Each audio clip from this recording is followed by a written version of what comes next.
हम बकवास पर आपको खुश आमदीद। मन्नत मुराद ड्रामे के रिव्यू की काफ़ी फरमाइश आ रही थी, तो इस पर रिव्यू तो बनता था। अगली किस्त में आप देखेंगे कि मन्नत के जॉब करने पर रज़िया बेगम को एतराज़ है और इस पर वो मन्नत को बातें सुनाती हैं, मुराद के सामने टसवे बहाती हैं। बिल्कुल अपने दामाद के कहने में वो मन्नत को मुराद के सामने बुरा बनाने की भरपूर कोशिश कर रही हैं। आज तो इसे इजाज़त देगा नौकरी की, कल को तेरी बहनें उठकर खड़ी हो जाएंगी नौकरी की इजाज़त मांगने, इन्हें भी आज़ादी दे, फिर बाहर निकलकर मर्दों के बीच बैठकर काम करने की। मुराद को सब घर वाले मिलकर खूब बढ़ा चढ़ा कर भड़का कर मन्नत के पास भेजते हैं। ऐसे में मुराद कमरे में आकर मन्नत से लड़ता है, तुम्हारा मसला क्या है?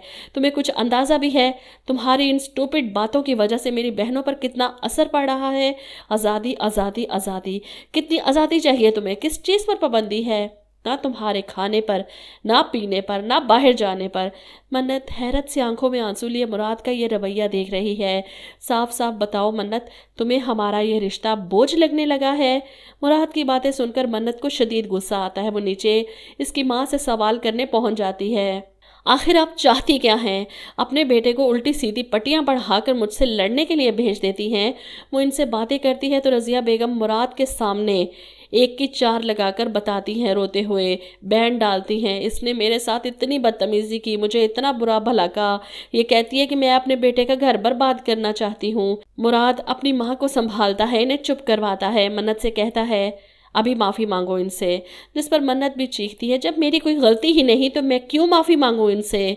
ये सब इनका किया धरा है। वो इतने ज़ोर से चिल्लाती है कि मन्नत को चुप करवाने के लिए मुराद को हाथ उठाना पड़ता है, लेकिन फिर अपनी गलती का एहसास होता है तो मन्नत के कंधे पर हाथ रखता है। जवाबन मन्नत भी खींच के एक थप्पड़ मुराद के मुंह पर दे मारती है। इस थप्पड़ की तवक्को ना मुराद को थी और ना ही इसके घर वालों को। सब बहनें हैरत से मुंह खोले ये तमाशा देख रही हैं। अपने शोहर को थप्पड़ दे मारा, इस पर इन्हें हैरत है, लेकिन इस बात पर नहीं कि माँ के पीछे लगकर मुराद ने मन्नत को थप्पड़ मारा। इस पर सबको खुशी होगी। अब थप्पड़ खाने के बाद मन्नत कमरे में जाकर फ़ौरन अपनी भाभी को फ़ोन करती है कि अभी मुझे लेने आए, मुराद ने मुझ पर हाथ उठाया है। वो भी फ़ौरन घर आ जाती, उन सब से लड़ती हैं। शुक्र करें इसके भाइयों को पता नहीं चला, वो यहाँ होते तो क्या हशर करते आप सबका। जिस पर रज़िया बेगम का बड़ा दामाद बोलता है, हाँ तो दो चार थप्पड़ मार देता, मुराद को बदला ले लेता। इसकी बीवी ने तो पहले ही थप्पड़ का बदला थप्पड़ मारकर ले ही लिया है। ये सुनकर मन्नत की भाभी हैरत से मन्नत को देखती हैं, ये क्या कह रहे हैं? क्या किया है तुमने? तुमने मुराद को थप्पड़ मारा? मन्नत रोते हुए अपने कमरे में चली जाती है। इसकी भाभी इससे सवाल कर रही है, तुमने कैसी गलती कर दी? तुम्हें ऐसा नहीं करना चाहिए था। जिस पर मन्नत रोती है, हाँ तो इंसान हूँ मैं, मुझसे भी गलती हो सकती है, मार दिया मैंने गुस्से में थप्पड़। मुराद ने भी तो अपनी माँ बहनों की बातों में आकर मुझ पर हाथ उठाया। वो अपना सामान पैक करती और अपनी भाभी के साथ घर छोड़कर जा रही है। मुराद सीढ़ियों पर इसे रोकने की कोशिश भी करता है, इसका सामान पकड़कर, रुक जाओ मत जाओ, लेकिन मन्नत कुछ सुनने को तैयार नहीं।